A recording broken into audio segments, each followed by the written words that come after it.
Learning objectives. After studying this learning module, you will be able to understand the factors that led to the underdevelopment of the Indian economy. Explain land revenue policy. Know the condition of the agricultural sector and handicraft factories during British rule. Explain foreign trade policy of British government.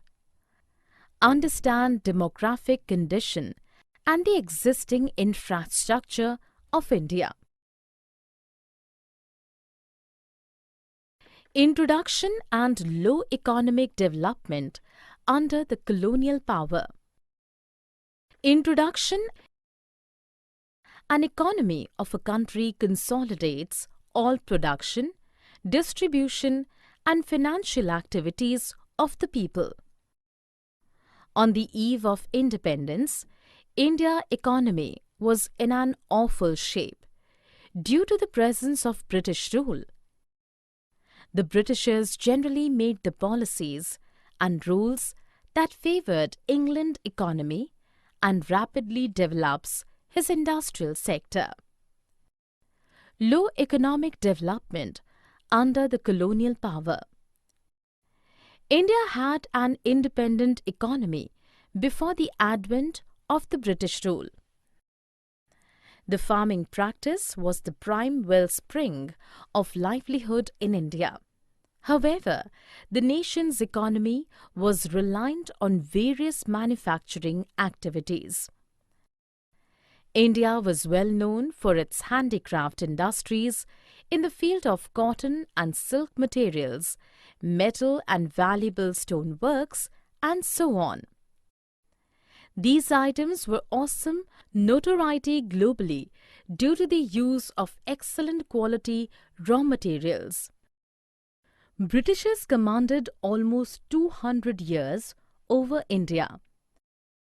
They framed economic policies and strategies that secured and promoted the monetary interests of their country than with the improvement of the Indian economy. They changed the economic policy of India and transformed our nation into a provider of raw materials and customer of finished British industrial products. Such monetary arrangements influenced Indian economy adversely and diminished the per capita income as well. Some social reformers and leaders were made to quantify such incomes, yielded clashing and conflicting results. Dadabhai Nauroji, V.K.R.V. Rao and R.C. Desai were some great people who estimate the national and per capita incomes amid the British rule and considered extremely critical.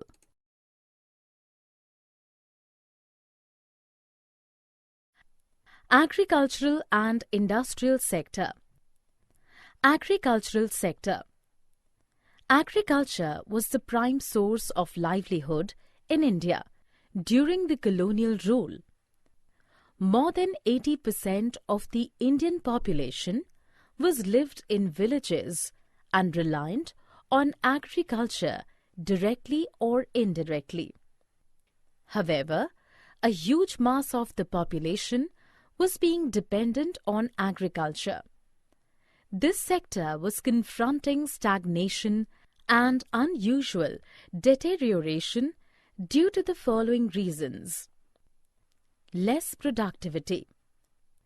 The agricultural productivity was very low.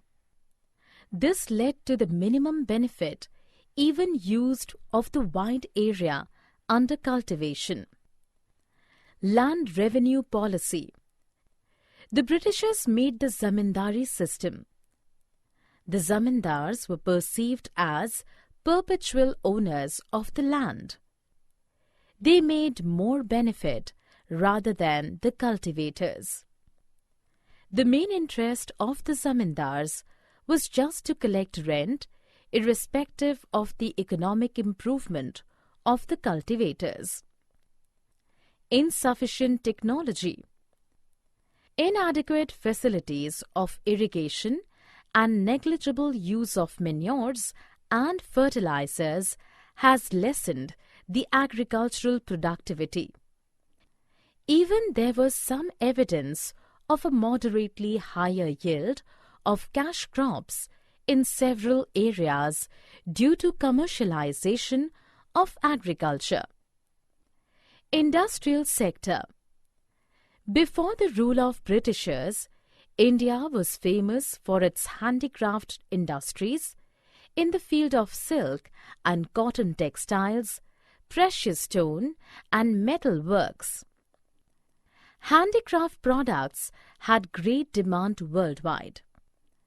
But the colonial government followed a deindustrialization policy and offered higher prices to the Indian peasants for cash crops.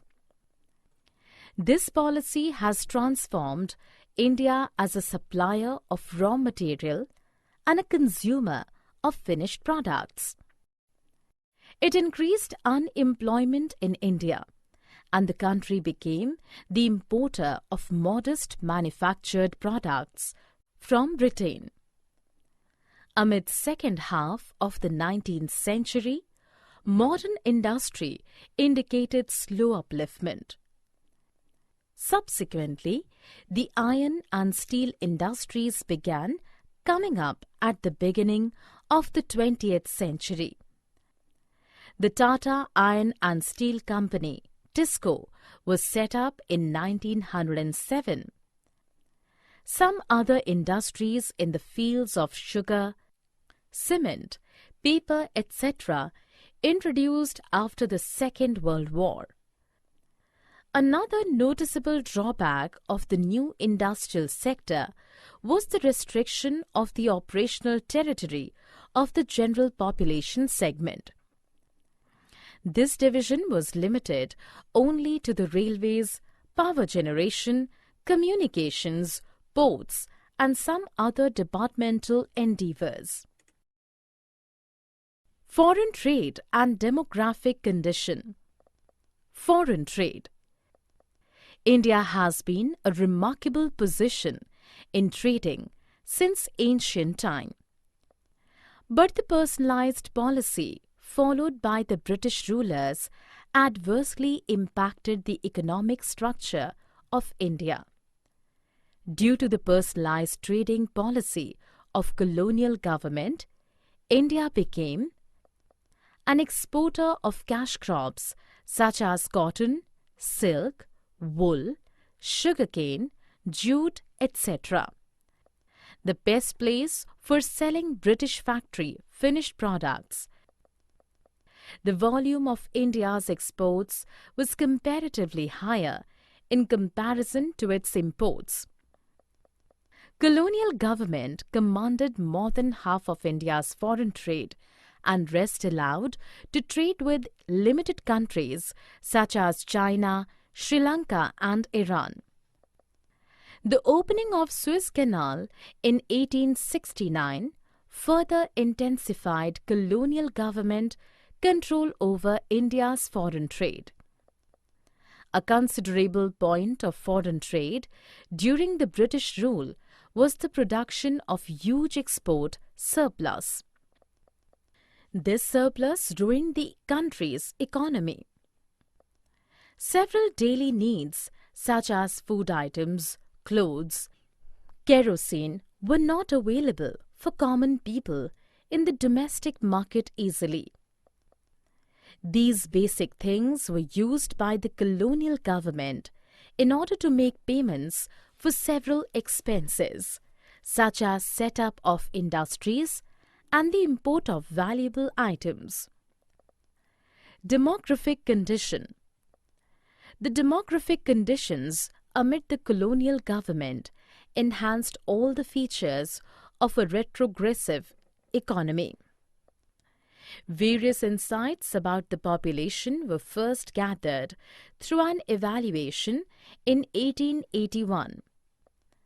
Before 1921, India was in the first phase of demographic changes. The year 1921 is depicted as the year of Great Divide. After 1921, the population of India is increased constantly and quickly. The demographic conditions were as under. The general education level was below 16%. The female literacy rate was 7%. Overall mortality rate was high. The rate of infant mortality was 218 per thousand. The healthcare service was either unavailable or was in very unhygienic condition. Occupational structure and infrastructure. Occupational structure. Amid the colonial rule, the occupational structure of India displayed its backwardness. The agricultural domain accounted for the biggest workforce, which typically stayed at a high of 70 to 75%, and the manufacturing unit and service divisions represented just 10 and 15 to 20% respectively. There existed a developing regional disparity, with few states, for instance Odisha, Rajasthan and Punjab, seeing an expression in the agricultural workforce, while the states Maharashtra and West Bengal witnessed a decrease in the reliance of the workforce dependent on the agriculture sector. Infrastructure. Constructed roads in India preceding the colonial rule were not suitable for modern-day transport. The roads developed primarily just for the purposes of mobilizing the force inside India and transporting raw materials from the countryside to the port or closest railway station for trading different spots. The British government introduced railways in India in 1850.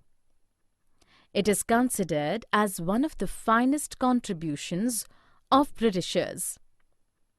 The railways influenced the structure of the Indian economy adequately, as it helped individuals to break land hindrances and promote commercialization in the Indian agriculture as well. The colonial government also introduced air transport services in 1932 by introducing Tata Airlines. Modern postal service began in India in 1837. The primary telecommunication framework line was opened in 1857. The service of electric telegraph system in India particularly filled for the purpose of maintaining law and order. Summary. Let us summarize what we have learned in this module. An economy of a country consolidates all production, distribution and financial activities of the people. India economy was in an awful shape amid the presence of colonial rule. India was a remarkable place for its handicraft industries in the fields of cotton and silk materials, metal and valuable stone works. Britishers framed economic policies and strategies that secured and promoted the monetary interests of their country, then with the improvement of the Indian economy.